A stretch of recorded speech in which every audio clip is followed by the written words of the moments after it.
So guess what his name became? Right, you got it. Not just Monk, but the Monk. So the Monk, as he was known until graduation, was his funny nickname, and he looked and acted like a monk. He was the funniest person I ever knew in my life. He made me crazy the way he snored at night and chewed on his nails all day long.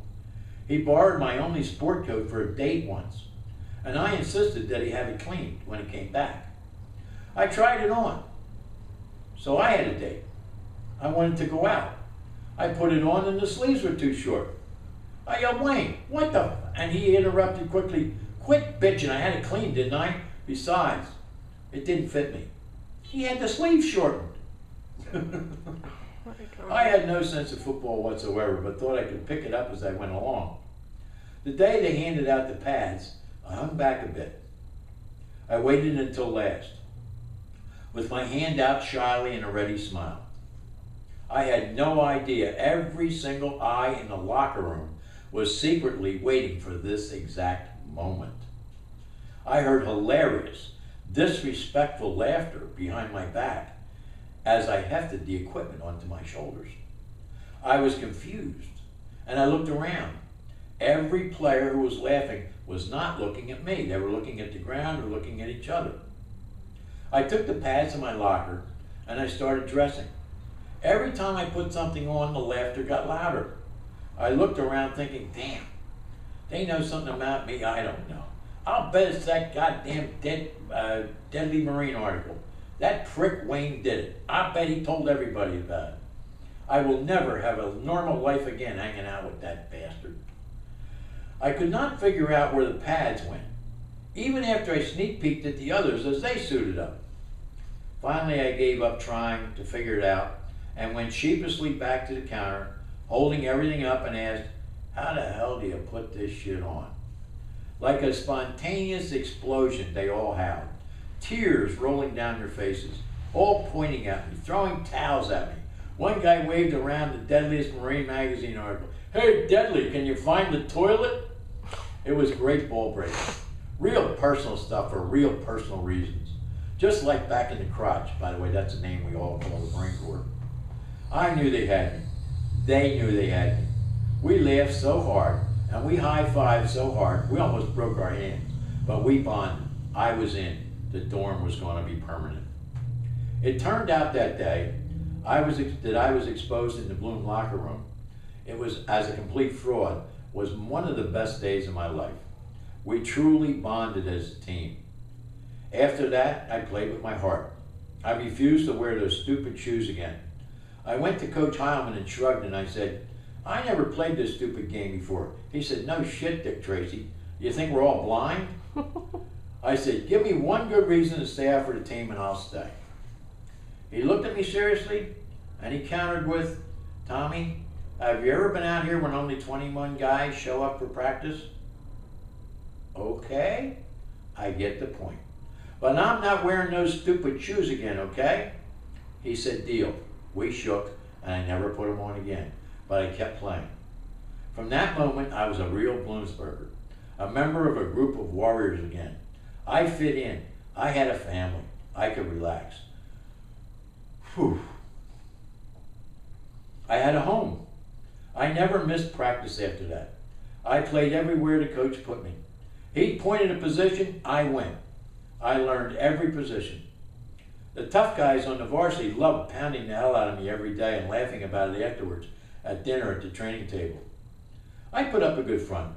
After all, it was humorous. But while no one was noticing, I was learning to tackle. I could really hit. It felt great. I loved tackling. Meanwhile, back in the matriculation line, where I was before, I marched back directly to the president's office. Knock, knock. "Come in." "Ma'am, can I speak to the man in the front office?" Surprised, a lady shaking her head, seeing I was a student, said, "No way." Another voice from the inner office yelled, "Ask him what he needs."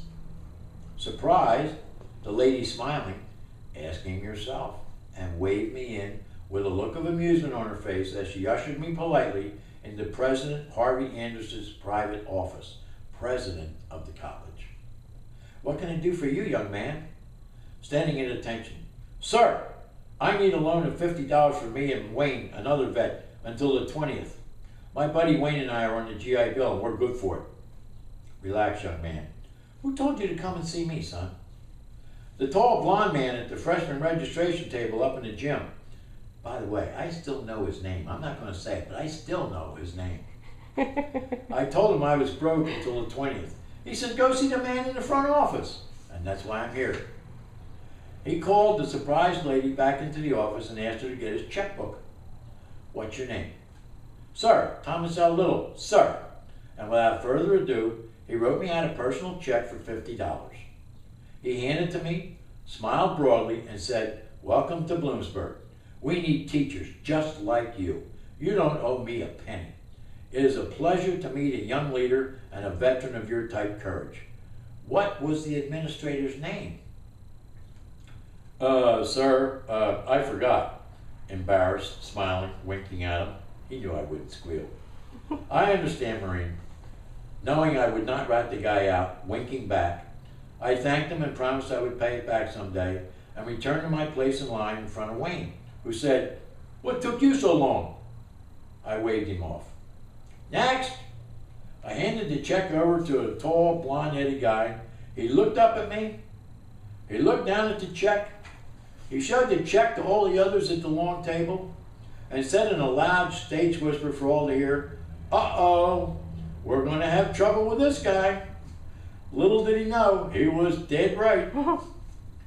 Then, Wayne and I used Wayne's car license plate number as our home addresses, and that really got them going. That night on the 3rd floor of North Hall, our new warrior mates could not stop laughing when we told them the whole story, and they proceeded to tell their girlfriends, and in turn, they told everyone else on campus. Now we were not only bonded at Bloom with the Warriors, but we were emerging in the social networks as campus leaders. Wayne, the monk, became the campus athlete's personal study guru, who unselfishly helped every athlete in all the classes. And I became the true magazine version of the deadly samurai, afraid of no one, especially the big, bad, politically correct administrators, coaches, and teachers. It turned these warrior athletes' juices on to have 2 authentic older men who were experienced military veterans around them that had magazine articles written about them for just their killing ability. I never mentioned to a soul that Wayne was not in the article, and that Wayne spent his entire United States Marine Corps career in Japan and never took one judo lesson. It was the best time of our lives. Actually, it was the girls that discovered us first. And we were both already committed. Me to Maureen, and he to a widow with 3 kids from North Jersey. We were both so bad. We had the dorm residence full of warriors begging every night to hear about our escapades during the days. Bloom's varsity Huskies loved the new city boys from Philly as their own bad guys on campus, and it went uphill from there. The next chapter is chapter 11, When I Met My May Queen.